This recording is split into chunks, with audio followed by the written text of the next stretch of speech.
We are back with Isabel McLeod, and she's going to talk a little bit about Meg and Mac McLeod and how she first met them and her memories perhaps of the wedding and convincing them to come to America. That's true. I said, I've always wanted to go to America.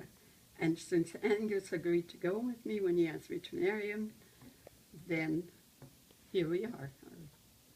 Now we're here. But at the time when we left, I said, now Maggie, you must come over and join us there because I think it'd be better for the kids and everything. They're born over there. And Meg said, sounds good. I said, okay, I'll tell you what it's like when I go there. And so, we called them or wrote to them or whatever at Christmas and all. And it wasn't too long after that, though, that they decided to come over. And we had a garden apartment. It was real nice and it was spacious. And so they stayed with us until they get a cottage at the water. She wanted to live at the water, so they got a cottage there in Rye, New York. We lived in Port Chester, which was like a suburb, And she was very happy there. She really was. And then she had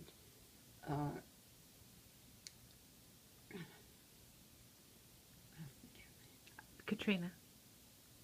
No, they had you.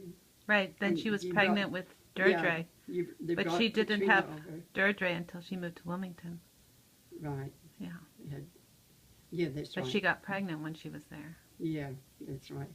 And when we got to, when we were leaving there to come to Florida, we stopped and we saw the baby. Ah. Now, was Rowena born at that time? No. It was just you and it was like the opposite. She was dark haired and you were blonde and beautiful.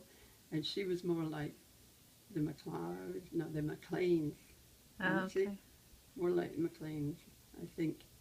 Darker hair, and so beautiful. Oh, she was gorgeous, just like you.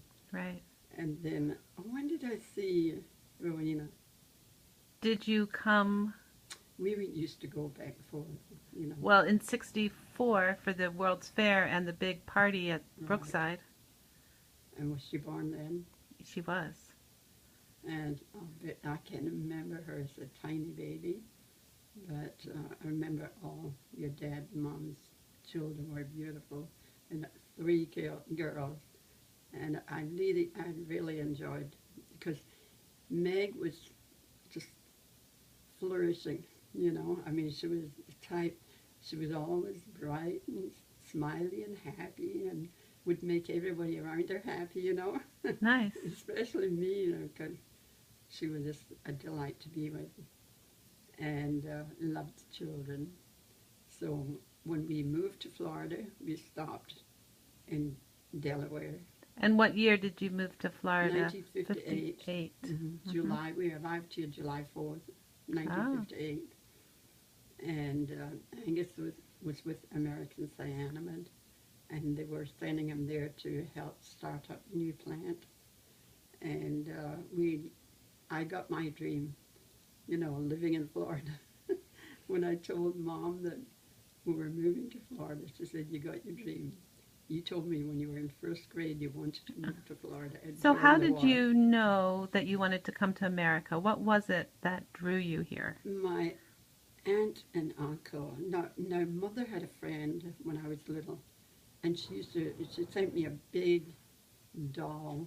It was porcelain, and it was beautiful. So Mother put it in the carriage beside me, and she left me outside a store one time. I went into the store, and I was handling the doll, trying to get it in my arms, and it fell overboard and smashed. Oh. Smashed to pieces. And so that was the end of the American Doll, but it was so beautiful, and I remembered it, and I remembered her friend, and I said, it must be nice over there and getting dolls like that. It must be wonderful. So ever since when I started school and the teacher was going around the world telling where it was warm and everything, I heard Florida, and that sounded nice. And I thought, I need to go to Florida. So I asked Mom during the war, and it was so cold and Yeah. noisy. I said, how about us going to Florida? We need to move to Florida, Mama.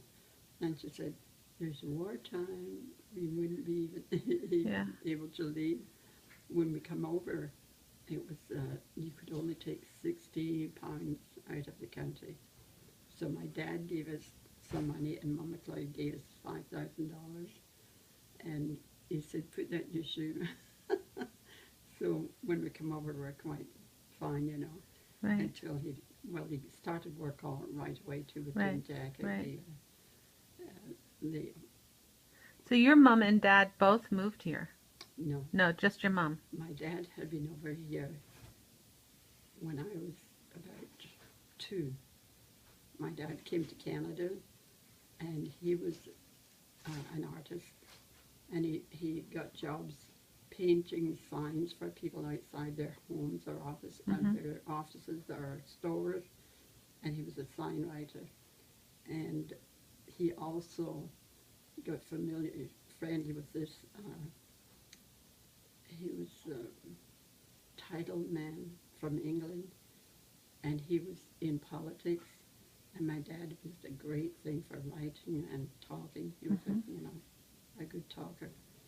And he said, I could write your speeches for you. This is great.